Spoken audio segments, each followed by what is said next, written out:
Hey guys, what's going on? This is Tron DXT of SCU Customs, and I'm bringing you... What am I bringing you? I'm bringing you Mafia. SCU Customs is a channel where I'm going to go through a bunch of different customs in StarCraft 2, show them to you guys, get you a little interested, and hopefully you'll play around with them and have fun, because fun is what makes the world go round. Don't believe people that say money or love or something like that. No, it's fun. Fun. Tell those people that they're stupid. So, Mafia is a 14-player game of deception. It starts off with this screen where the host, which was selected in the lobby, the host picks all of the game settings. Specifically, he picks what roles are going to be involved in the game. So I'm going to speed it up here a little bit so we can actually get into the game. Once you finish that screen, you get to pick a little nickname that you're going to use for the rest of the game. I went with PSO because PSO is an awesome game, and don't go with Hitler. Don't pick Charlie Sheen unless you want a bunch of people to sleep with you. A lot of people like picking really offensive names, and that is never a good idea. A lot of people like to off the people with offensive names really quick. There was even somebody whose name was God, and everybody just decided to off him really quick. I don't know why that was, but I got randomly assigned a consort because there were a few consorts on that list that the host set up. So I got a consort. The consort's a whore. So I was pretending to be a whore on the internet. Cool.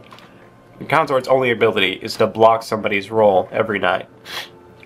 So every night cycle, you get a little interface and you get to pick somebody that you want to block that night.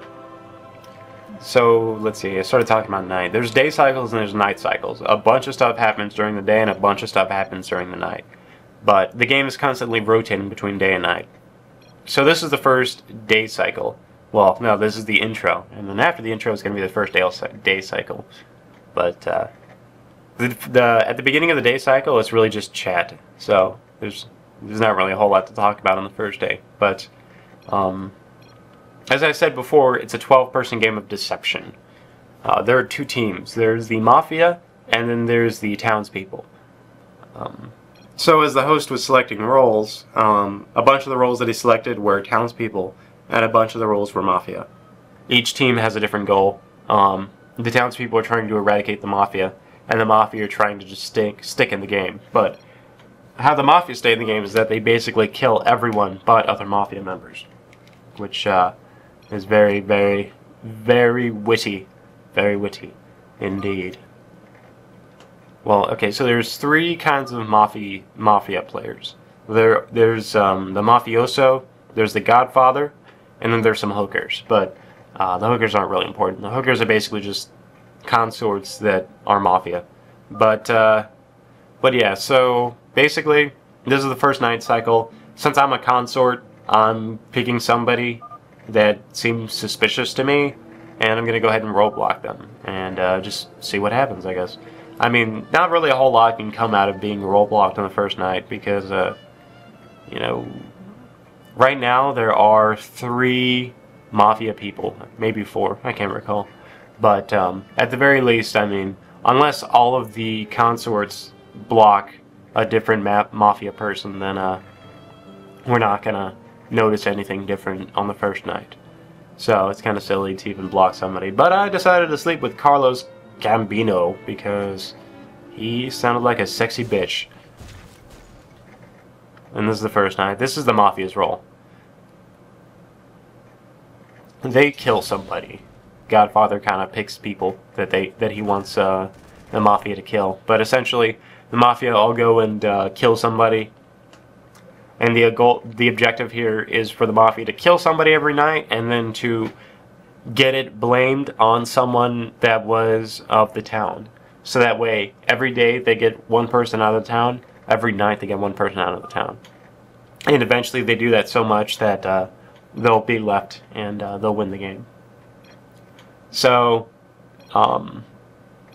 during the day, your goal as a townsperson is to find out who killed someone and to hold them responsible. Here, someone died overnight, and There are messages that pop up in the game, but because this is a replay, the messages didn't show up. So someone died last night, and our goal is to collaborate in discussion during the day to figure out who did it, and then try to put someone on trial. A lot of games, basically, someone randomly just gets selected and everybody jumps on the bandwagon, which I think is what happened here. Let me see. Yeah, it looks like everybody just kind of jumped on the Jacob McDonald bandwagon here.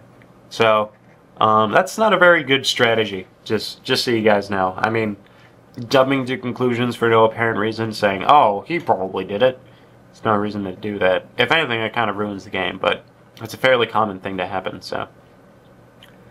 In this game mode, once somebody gets voted to be on trial, they have 30 seconds to defend themselves. And I guess this guy was not too familiar with the process. So, after he gives his defense, there's a brief voting period. And,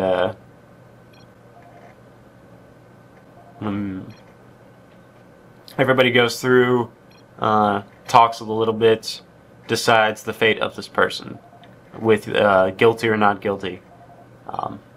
The vote button is currently covered up by the replay interface, so I apologize for that. Even though this was a pretty close vote, Jacob McDonald is told to say his last words. And he decides to be a little colorful, and which is understandable. It's understandable. And then he dies in some manner. Here he gets electrocuted. And then after somebody dies, it says what their role is, or what their role was. And I forget exactly what his role was, but he was a townsperson. So the townspeople just convicted a townsperson. It's very possible that the Mafia all decided to pick on a townsperson, and everybody just decided to ride that bandwagon. It's very, very possible. But here, I was starting to get a little more suspicious of Ninja. I forget exactly what my reasoning was, but I think that he tried to blame Carlos when realistically there was no way he could have known. And so there's very like slight tells and slight, you know, little conversation tidbits that you're supposed to pick up on, and that's how you win the game. Using those little conversation tidbits, you need to try to identify the mafiosos and try to eradicate them if you're a townsperson. If you're a mafioso, you just need to make sure that you don't do anything that gives yourself away, and don't do anything that gives you teammates away when you die. So, but yeah, it is very much a game of deception. It's very, very intriguing, very, very interesting. Here is another night cycle, and I believe you are listening to someone die. I'm gonna fast forward through this though. And then here comes another day. Oh, this one was interesting. Okay, so this night, two roles came into play here. One of the roles was of a doctor. A doctor selected somebody, and the Mafia tried to kill that person, but the doctor's special ability is that if someone tries to get killed that night, and the doctor selects them ahead of time, the doctor can prevent them from dying. So that was the doctor's role. It turned out that the doctor ended up trying to protect the sheriff, but I didn't know about this until much later. But basically, the other role that came into play was the sheriff. The sheriff, was looking around and identified somebody that was doing some suspicious behavior and tried to murder somebody. So the sheriff, during the day cycle, tried to identify the guy that did it, Hitler. He didn't identify himself as a sheriff. He just kind of threw out the guy's name and tried to get everybody on the bandwagon. It's also just as possible that Hitler's actually a townsperson and the Mafia are just trying to convince everybody that he's evil.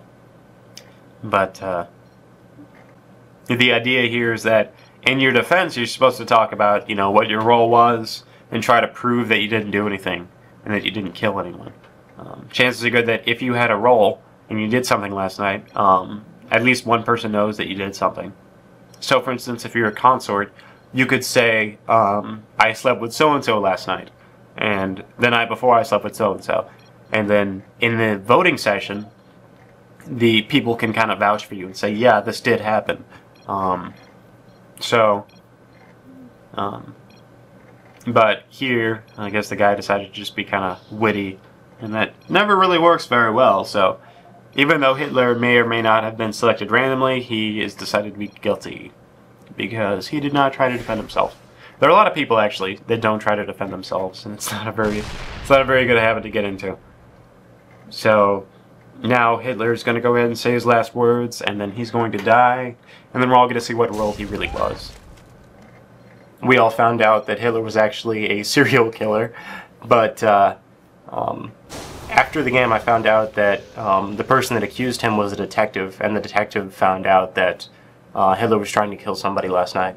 Serial killers are sort of like on their own team, and their goal is basically just to go under the radar until the very end of the game. But the game keeps getting a little more interesting because of the sheriff and the doctor that I was just talking about. So let me just skip ahead here. So now Charlie Sheen is calling out Fat Pig as Mafia, and Charlie Sheen identified himself as a sheriff. And Charlie Sheen also said that he was the guy that ID'd Hitler, and he was right about Hitler. So, and now he says it's Fat Pig as well. And Fat Pig is like, oh my god, why do you think that's me? But because Charlie Sheen identified himself as a detective, what he said is kind of getting backed up. But this is dangerous. This is super dangerous because, I mean, the Mafia could just kill Charlie Sheen at this point, right? What actually ended up happening is that Charlie Sheen was targeted by the Mafia. I know this because I talked to him afterwards. Charlie Sheen was targeted by the Mafia repeatedly, every single night. And it just so happened that Charlie Sheen joined the game with a friend of his in a party, and his friend turned out to get the doctor. Same doctor as earlier. So what his friend did was his friend just spam healed him every single night. So everybody put Fat Pig on trial because Charlie Sheen sounded credible. And then Fat Pig didn't really defend himself, so everybody decided to try to kill him. Notice here that 2 people voted innocent. Ronnie and Player 5. Everybody else said, oh, he's guilty, because everybody else knew that the inspector had already ID'd the guy. So I had noticed this, and I called him out on that, saying Ronnie and Player 5. And Charlie Sheen was like, hey. So this night, based off of what I said, Charlie Sheen decides to inspect Ronnie. I guessed this and decided to roadblock Player 5. So the sheriff, what he does is he inspects somebody for suspicious activity. In other words, if they try to go kill somebody that night, he's going to know. Since he was checking on Ronnie, I didn't want to roadblock Ronnie because otherwise the sheriff's detection would become, you know, kind of invalid. But, so instead I decided to roadblock the other suspicious person, Player 5. The sheriff decided to check out Ronnie this night, and we got some fairly interesting results. So now Charlie Sheen called out Ronnie as a Mafia. He was right about the last 2 people. One of them was a serial killer, one of them was a Mafia.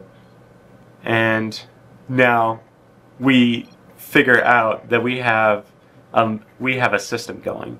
We have figured out a way to ID the rest of the Mafia players, because both Player 5 and Ronnie had tried to stand up to the defense of another mafioso, and as a result they got inspected and they turned out to be Mafia as well. So that's certainly a reason for suspicion. It's not enough reason to actually, you know, get the person killed, but it's certainly enough reason to be suspicious. And we kind of followed through with that, and GG. So yeah, this is a pretty cool game. I actually met some really cool people playing this game, so hope you guys have the same positive experience that I did, and I'll see you guys later.